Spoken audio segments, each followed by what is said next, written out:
Au nom du Père, du Fils et du Saint-Esprit, ainsi soit-il.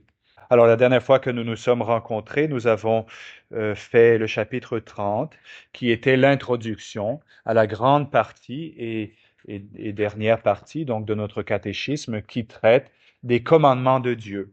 Alors aujourd'hui, nous allons commencer avec ce premier commandement de Dieu. Et le catéchisme pose la question tout d'abord, quel est le premier commandement de Dieu? Le premier commandement de Dieu est un seul Dieu tu adoreras et aimeras parfaitement. Un seul Dieu tu adoreras et aimeras parfaitement. Alors, comment le premier commandement nous aide-t-il à observer le grand commandement de l'amour de Dieu? Le premier commandement nous aide à observer le grand commandement de l'amour de Dieu en nous ordonnant d'adorer Dieu seul. Alors, s'il y a bien un commandement qui est grave, un commandement qui est important, un commandement qui est essentiel, eh bien sûr, c'est l'adoration qui est due à Dieu. Je rappelle qu'il faut bien garder dans notre esprit l'ordre des choses. Bien sûr que les commandements de Dieu qui concernent les péchés, en particulier les péchés peut-être les plus honteux, sont des commandements qui sont très importants, des commandements qui sont bafoués aujourd'hui, bien sûr.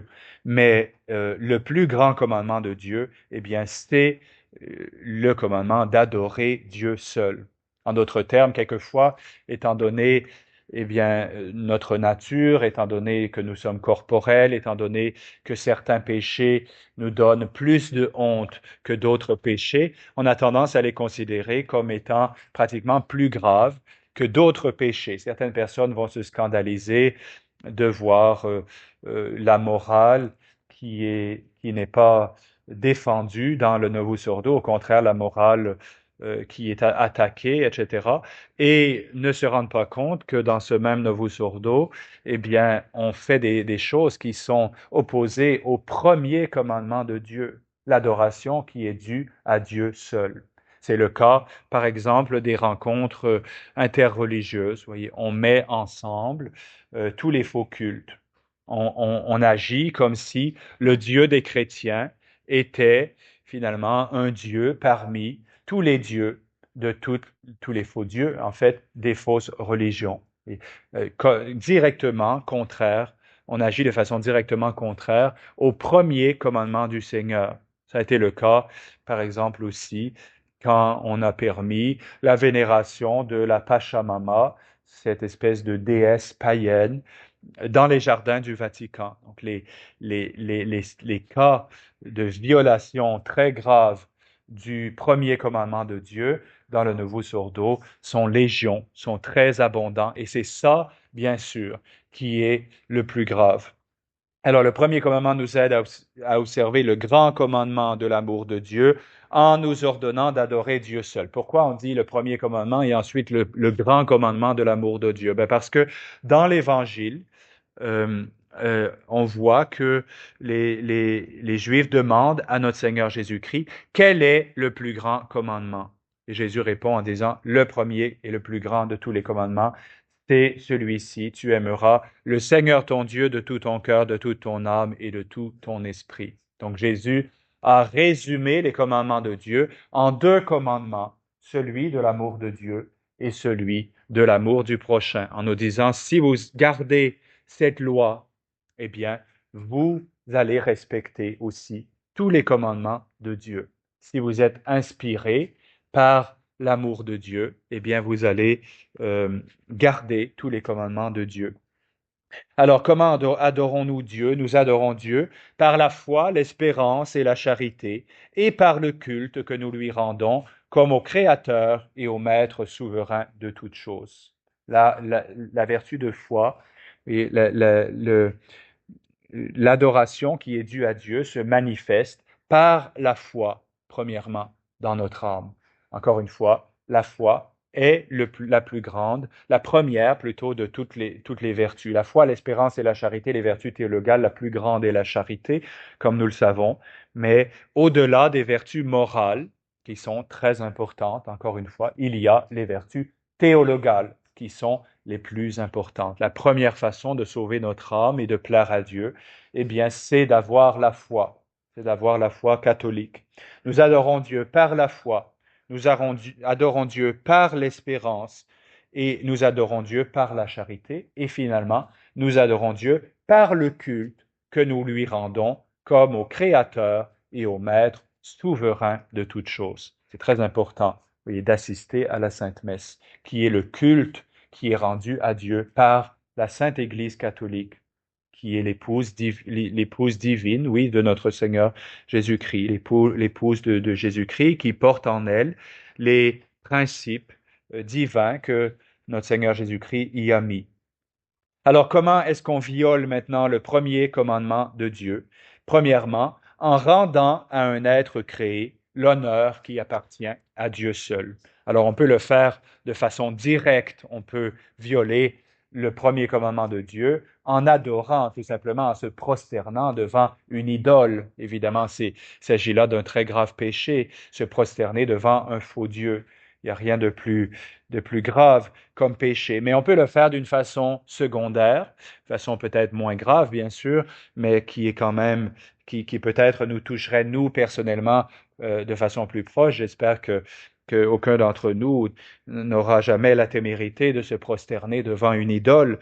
Mais quelquefois, eh bien, on met notre attachement, notre amour, on s'attache aux choses de la terre plutôt que de s'attacher aux choses du ciel.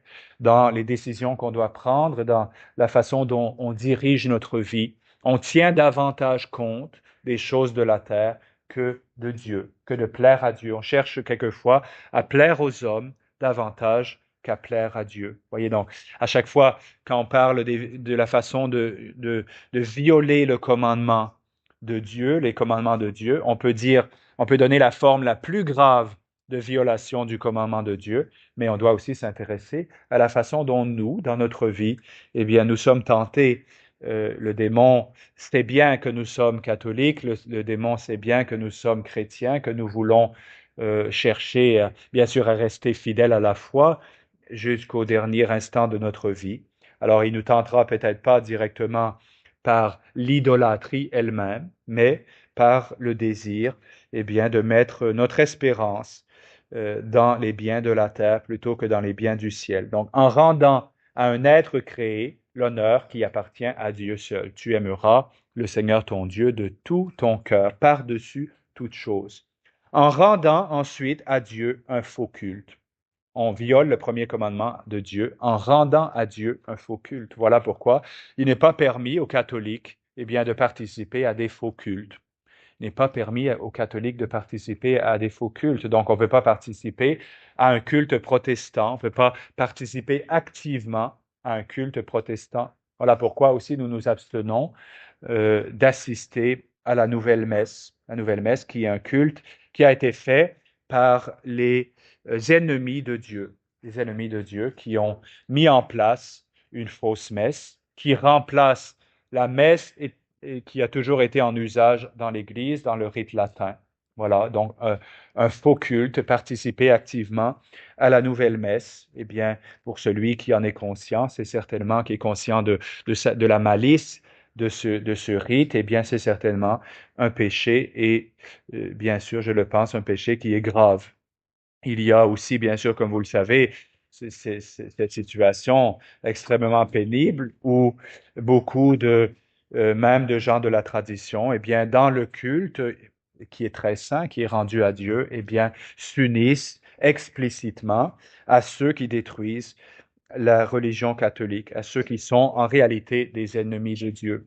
Donc, nous violons le premier commandement de Dieu de plusieurs façons et selon plusieurs ordres de gravité, mais en rendant à un être créé l'honneur qui appartient à Dieu seul, en rendant à Dieu un faux culte, et finalement en attribuant à un être créé une perfection qui n'appartient qu'à Dieu. Quelqu'un qui euh, donnerait à son épouse, son époux, attribuerait à un être cher, à une personne ou à une chose qu'on aime, eh bien, une perfection qui n'appartient qu'à Dieu violerait le premier commandement de Dieu. Est-il permis de faire usage de sorcellerie et de charme, ou d'ajouter foi aux rêves, aux charlatans, aux diseurs de bonne aventure ou aux diseuses de bienventure. Non, cela n'est pas permis parce que ce serait attribué à des êtres créés des perfections ou un pouvoir qui n'appartient qu'à Dieu. Donc, voyez, euh, lire de façon sérieuse et en y accordant foi son horoscope serait un péché contre le premier commandement de Dieu. Se faire lire les lignes de la main serait un péché contre le premier commandement de Dieu. Se faire dire son avenir par des charlatans, par des gens qui en réalité ne cherchent que notre argent, ne cherchent pas, enfin, n'ont aucun intérêt dans notre futur, eh bien, tout ça, c'est pas permis. Tout ça, ce n'est pas permis aux chrétiens. Ce n'est pas permis aux chrétiens de essayer de prendre contact aussi avec les défunts et de chercher à rentrer en communication avec les ancêtres, etc. Donc, toutes ces choses sont des choses qui ne sont pas permises. Pourquoi? Parce que ce serait attribué à des êtres créés, des perfections ou un pouvoir qui n'appartient qu'à Dieu. Même les anges ne connaissent pas l'avenir, ne connaissent pas l'avenir. Ils ont bien sûr une intelligence quelquefois qui est beaucoup plus pénétrante que celle des hommes. En fait, ils reçoivent directement de Dieu la lumière, la connaissance qui est leur. Mais donc, ils peuvent quelquefois prédire dans une certaine mesure l'avenir, c'est-à-dire selon toutes les causes qui sont en place, le démon pourrait, par exemple, prédire plus facilement que les hommes ce qui va arriver dans la société, ce qui va arriver dans la vie d'un individu, ce qui va arriver dans la météo, etc. Mais tous les êtres créés, parmi tous les êtres créés, aucun ne connaît l'avenir avec certitude, sinon Dieu lui seul, l'être incréé. Est-ce que l'on pêche contre le premier commandement de Dieu en péchant contre la foi, l'espérance et la charité? Oui, on pêche contre le premier commandement de Dieu en péchant contre ces trois vertus théologales, c'est-à-dire des vertus qui nous mettent en lien avec Dieu. Alors, comment on pêche contre la foi? Quand on doute volontairement de quelque vérité révélée. Je sais que, eh bien, notre Seigneur Jésus-Christ est né de façon miraculeuse de la Vierge Marie par l'opération du Saint-Esprit. Et puis, eh bien, je sais que les ennemis de la foi se moquent de ce grand mystère, de ce merveilleux mystère de notre foi incroyable, la naissance, la conception divine de notre Seigneur Jésus-Christ. Et puis, je me mets à douter.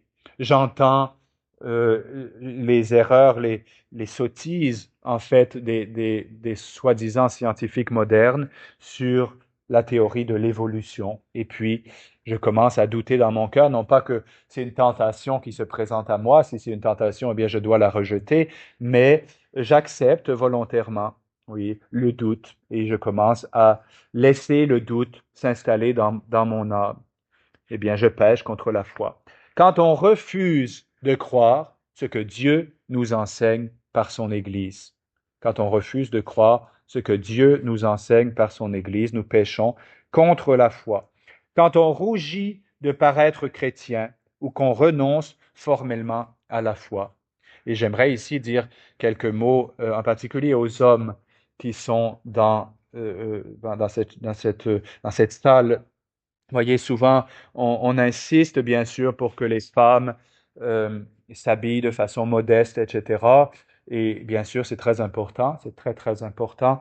Mais souvent, il faut dire aujourd'hui, les femmes qui vont dans le monde, eh bien, elles se démarquent beaucoup plus que nous, les hommes, quand elles vont dans le monde.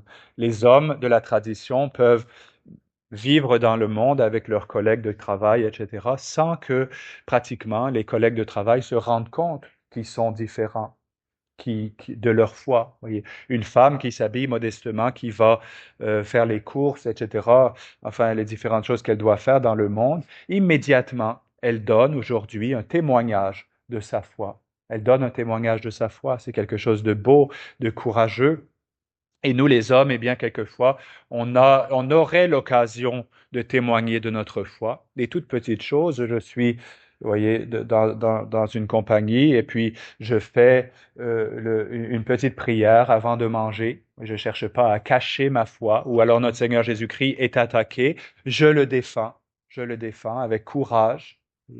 Eh bien, oui, il est bien, il est vrai qu'il est important que les hommes insistent pour que leur épouse, leur fille, etc., gardent la modestie chrétienne et se démarquent de l'immodestie incroyable des femmes de ce monde. Mais il faut aussi, voyez, que nous, les hommes, eh bien, nous ayons le courage de témoigner de notre foi. Il faut que ceux qui nous entourent se rendent compte, eh bien, que nous sommes chrétiens et que ce que nous demandons, voyez, aux femmes aujourd'hui, eh bien, nous le mettions aussi en pratique de notre façon, à notre manière, que nous aussi, nous ayons le courage de témoigner de notre foi, que quand on nous voit, qu'on voit aussi en nous un chrétien.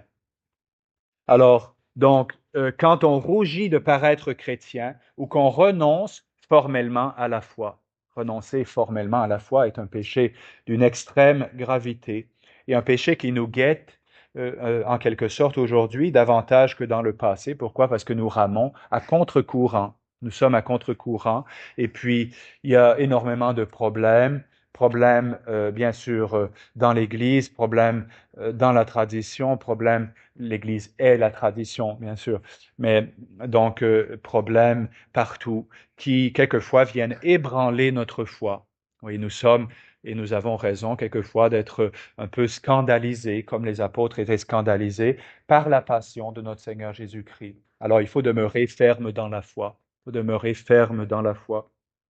Et finalement, on pêche contre la foi quand on néglige d'apprendre suffisamment la doctrine chrétienne. Et là, c'est peut-être les deux derniers, je pense que c'est probablement les péchés qui nous guettent davantage. Douter volontairement de quelques vérités révélées, oui, ça nous guette, bien sûr, mais refuser de croire ce que Dieu nous enseigne par son Église, c'est aussi un péché dans lequel on peut tomber, mais particulièrement rougir de paraître chrétien et puis négliger d'apprendre suffisamment la doctrine chrétienne. Il appartient aussi aux parents d'enseigner à leurs enfants la doctrine chrétienne. Je suis responsable d'apprendre moi-même la doctrine chrétienne et je suis responsable aussi de m'assurer que mes enfants connaissent la doctrine chrétienne. En particulier, si les enfants ne sont pas dans une école catholique, eh bien, il y a un devoir d'autant plus grave, bien sûr, de la part des parents, de leur enseigner la foi chrétienne. Donc, le dimanche, vous voyez, même si la semaine, on est très occupé, et puis que le dimanche, bon, quelquefois, on n'a pas accès à la messe, malheureusement, mais c'est aussi une opportunité que le bon Dieu nous donne d'enseigner la foi à nos enfants. Et prenons, bien sûr, il est bien de regarder la messe, il est bien de chercher à s'unir à la messe, mais il faut aussi s'occuper des enfants de façon plus spécifique, en s'assurant qu'ils comprennent, qu'ils apprennent la foi catholique. Quels sont ceux qui refusent de croire ce que Dieu enseigne par son Église? Ce sont les hérétiques et les infidèles qui refusent de croire ce que Dieu nous enseigne par son Église. Et c'est comme ça que nous savons que les membres de la hiérarchie du Novus Ordo sont des hérétiques, eh bien parce qu'ils refusent de croire ce que Dieu nous enseigne par son Église. Par exemple, il n'y a pas de salut en dehors de l'Église catholique. Il n'y a pas de salut, il n'y a pas d'autre nom qui a été donné pour le salut des hommes que le nom de notre Seigneur Jésus-Christ. Est-ce une faute grave de ne pas professer ouvertement sa foi à la vraie Église quand on a cette foi intérieurement? Oui, c'est une faute grave de ne pas professer ouvertement sa foi à la vraie Église lorsqu'on l'a intérieurement, parce que notre Seigneur Jésus-Christ a dit, celui qui me reniera devant les hommes, je le renierai aussi devant mon Père qui est dans les cieux. Donc si jamais nous ne faisons connaître notre foi, je suis catholique et je crois en Dieu, je crois dans la foi catholique, eh bien, s'il nous arrive jamais de témoigner, de professer notre foi de façon claire, de façon ouverte, dans un temps qui n'est pas un temps de persécution, disons, sanglante, bien sûr, eh bien, il faut se poser des questions. Est-ce que je manque pas à la profession de la foi catholique? Sommes-nous obligés de faire souvent une profession ouverte de notre foi? Oui, nous sommes obligés de faire une profession ouverte de notre foi, aussi souvent que l'exige 3 choses. La gloire de Dieu, aussi souvent que l'exige la gloire de Dieu. Donc, quelqu'un attaque devant nous la foi catholique, eh bien, nous avons le devoir de défendre la foi catholique. Aussi souvent que l'exige notre bien spirituel ou celui de notre prochain. La gloire de Dieu, notre bien spirituel et le bien spirituel de notre prochain. Quiconque, dit Jésus-Christ, me confessera devant les hommes, confesser, ça veut dire voyez, professer que nous croyons en notre Seigneur Jésus-Christ, je le confesserai devant mon Père qui est dans les cieux. Quels sont les péchés qui se commettent contre l'espérance? Ils sont au nombre de 2. Les péchés qui se commettent contre l'espérance sont la présomption et le désespoir. La présomption et le désespoir. La présomption, qu'est-ce que c'est? C'est un espoir téméraire du salut. Donc, je crois, comme on voit aussi dans le Novus Ordo aujourd'hui, que tout le monde va au ciel. Espoir téméraire du salut qui fait qu'on s'autorise de la miséricorde de Dieu pour commettre le péché et différer sa conversion. Ah, le Seigneur aura pitié de moi. Je peux aller à la confession après. Présomption, péché de présomption. Je m'autorise de la miséricorde de Dieu pour commettre le péché et différer sa conversion. Imaginez si le bon Dieu nous avait donné seulement le baptême et que les péchés graves commis après le baptême ne peuvent pas être pardonnés. Il y a des hérétiques qui ont soutenu au début de l'Église cette théorie qui a été condamnée par l'Église, heureusement. Vous voyez, bien sûr, nous avons le sacrement de la pénitence, mais nous devrions nous comporter devant la tentation, vous voyez, comme si les péchés commis après le baptême ne pouvaient être remis, c'est-à-dire avoir suffisamment de crainte de Dieu pour ne pas utiliser le moyen que le Seigneur, dans sa miséricorde infinie, nous a donné pour nous relever encore une fois après notre baptême, eh bien, pour pécher. Imaginez, c'est ce que nous faisons sans nous rendre compte quand nous nous disons, eh bien, je peux commettre ce péché, j'aurai de toute façon l'occasion de me confesser. On utilise le moyen que le Seigneur nous a donné dans son amour et pour nous remettre nos péchés, pour l'offenser encore davantage. Vous voyez, pour le flageller encore davantage avec nos péchés.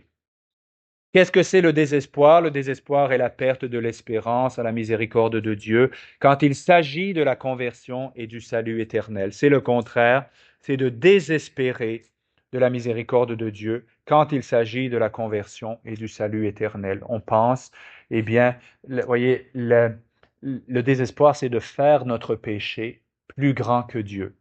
On considère nos péchés comme étant plus grands que Dieu. Et mes péchés sont trop grands pour que Dieu puisse les pardonner. Alors c'est un péché très grave, c'est un péché qui très facilement peut nous conduire à pécher contre l'Esprit Saint et à ne jamais nous convertir, à ne jamais revenir vers Dieu. Non, quand nous avons péché, eh bien, il faut regarder la miséricorde de Dieu et puis s'humilier devant lui et se relever de nos péchés. Avant la tentation, je réfléchis sur la justice du Seigneur. Après le péché, si j'ai eu le malheur de tomber, eh bien, je me tourne vers sa miséricorde pour lui demander de me pardonner et de me permettre de continuer de le servir. Comment pêche-t-on finalement contre l'amour de Dieu? On pêche contre l'amour de Dieu par n'importe quel péché, surtout par le péché mortel. Tous les péchés ne sont pas des péchés contre la foi. Tous les péchés ne sont pas des péchés contre l'espérance, mais tous les péchés sont des péchés contre la charité, de façon vénielle ou de façon mortelle. Donc c'est pour ça que le catéchisme n'en dit pas plus sur les péchés contre l'amour de Dieu, contre la charité, parce que en fait le reste des commandements seront une explication, l'explication du reste des commandements sera une explication sur ces péchés contre l'amour de Dieu. Attachons-nous à nous détacher du péché, faisons tout ce qui est en notre pouvoir pour nous détacher du péché et nous attacher à la vertu. Au nom du Père, du Fils et du Saint-Esprit, ainsi soit-il.